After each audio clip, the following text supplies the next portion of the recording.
berpendidikan khas pendengaran untuk belajar tarian tau. Saya ajar dia orang menari. Dia orang boleh menari. Saya ajar dengan bahasa isyarat. Tapi menari tu tak adalah bahasa isyarat. Cuma untuk saya berkomunikasi dengan mereka menggunakan bahasa isyarat. Sangat seronok. Itu adalah satu pengalaman yang sangat berharga buat saya. Macam mana saya boleh jadi tenaga mengajar mereka.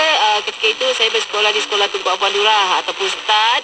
Dan kita maklumkan di START ada dua aliran lah, maknanya aliran Perdana satu dan satu lagi aliran pendidikan khas. Di situ ramailah anak-anak pendidikan khas yang sangat berbakat sebenarnya. Bila saya suruh mereka menari, hebat.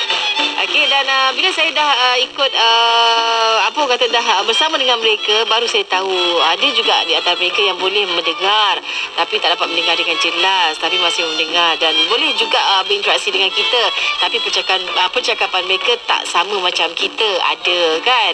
Dan memang sangat seronok dengan mereka ni.